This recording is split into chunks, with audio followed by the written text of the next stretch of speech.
In a quiet, secluded village, bordered by ancient woods, stories circulated of a mysterious abandoned cabin once said to belong to a powerful witch.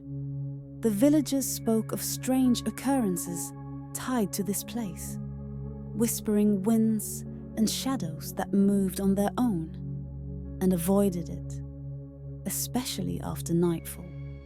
The legend told that the witch had dabbled in dark magic, and that even after her disappearance, her spirit lingered to guard her secrets. Some claimed to hear eerie sounds and see ghostly shapes in the forest, hinting at the supernatural forces tied to the place. Edward, a curious and brave teenager, had always been drawn to mystery, and these local legends filled him with intrigue rather than fear. His best friend Jake shared this fascination, often exchanging tales about strange sightings and secret places. One day, Jake told Edward he'd heard unfamiliar sounds coming from the forest. The sounds were low and almost melodic, yet unsettling. Jake's recounting ignited a new spark in Edward, and he decided that he had to see the truth for himself. He packed a flashlight, his camera, a notebook, and a couple of sandwiches before setting out for the forest at midday. As he reached the forest edge, Edward met an elderly woman sitting by the path, her face hidden beneath a wide-brimmed hat. Her name was Agatha, one of the oldest residents in the village, and she was known for her strange knowledge of herbs and old tales.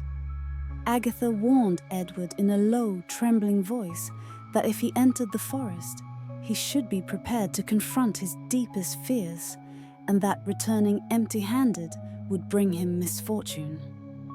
She told him of the witch, a woman named Lavinia, who had once been the village's healer. Driven by the desire to retain her youth and beauty, Lavinia had made a pact with dark forces, binding her spirit to the forest. Agatha's story was so vivid, Edward could almost see the witch's face in his mind, but he dismissed it as superstition. Thanking Agatha, he continued on his way, her words echoing in his thoughts. As he ventured deeper, the forest grew darker and the trees seemed to close in around him. Their thick branches tangled overhead, blocking out the sun until only slivers of light filtered through. A chill crept through the air, and Edward began to notice strange carvings on the tree trunks, as if someone had once marked their path. The carvings were intricate, resembling ancient symbols he couldn't decipher, and they seemed to grow more numerous as he continued. With each step, a sense of unease began to rise, but his curiosity kept him moving forward. Finally, after what felt like hours, Edward came upon the cabin. Hidden among the dense trees and overgrown with moss and ivy, it appeared forgotten by time. The door hung slightly ajar, creaking as he pushed it open. Inside, dust and cobwebs coated every surface, and the air was thick with the smell of old wood, and something more ominous, like charred herbs. Shelves lined the walls, filled with jars of mysterious powders and dried plants. He found books with dark covers that looked as though they hadn't been touched in centuries. In the corner lay a large leather-bound journal, the pages filled with spidery handwriting that seemed to detail strange rituals. As he read through the journal, he realized it was the diary of Lavinia herself. She had recorded her transformation from a healer to something more powerful, yet tormented.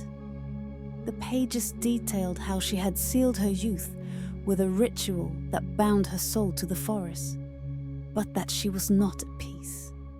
Instead, she was trapped, caught between realms unable to leave. Her spirit, filled with resentment, now guarded the cabin and its secrets. Just as Edward began to comprehend the depth of her curse, the room grew colder, and he heard soft murmurs that seemed to come from all around him. Shadows began to move across the walls, twisting into human-like shapes that appeared to observe him with hollow eyes. Edward felt a chill down his spine as the shadows whispered, warning him that he had trespassed on sacred ground. The shadows grew closer, and he felt a sudden impulse to leave. But just as he turned to go, the journal fell open to a page detailing how Lavinia's spirit might be released from her curse. The ritual required 3 key items: a lost ring hidden somewhere in the forest, animal blood to bind the spell, and the echoes of a melody once played by Lavinia herself. Determined, Edward set off to find these items. He ventured back into the forest, noticing that the strange symbols on the trees had become clearer, almost guiding him. Eventually, he found the ring buried beneath the twisted roots of an ancient tree. As he unearthed it, he felt an odd sensation, as though the forest itself was watching him. He knew that he still had 2 more ingredients to find and continued deeper into the woods. The forest seemed alive with spirits, and as he searched, ghostly figures emerged, embodying his own fears and doubts.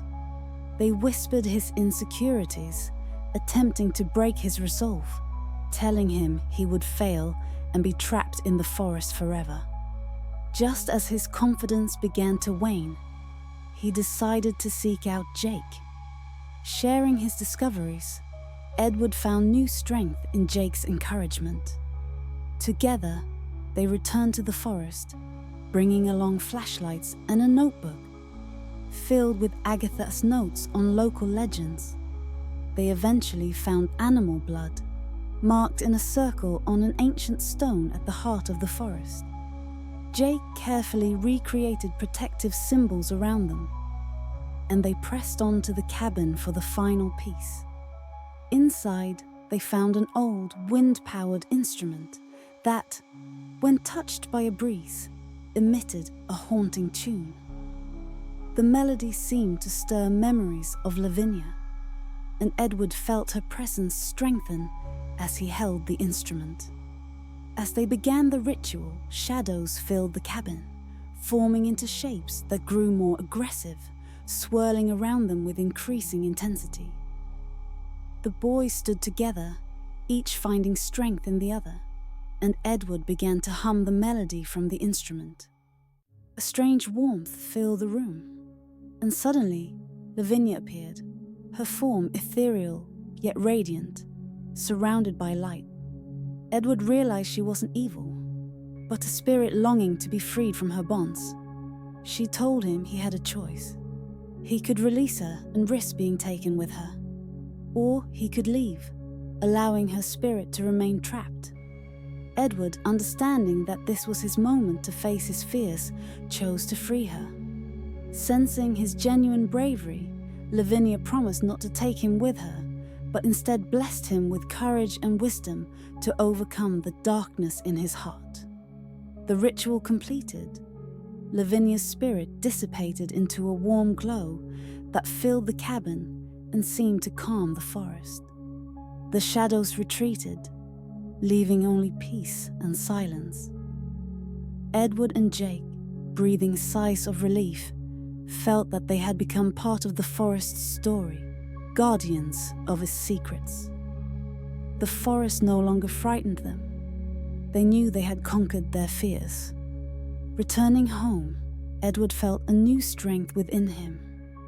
The village's tales of the haunted cabin and the witch began to fade, but he became the silent keeper of her story, ready to share it with those who dared to seek their own answers. This experience left an indelible mark on Edward, showing him that each of us has the potential to become the hero of our own journey if we are willing to face our fears.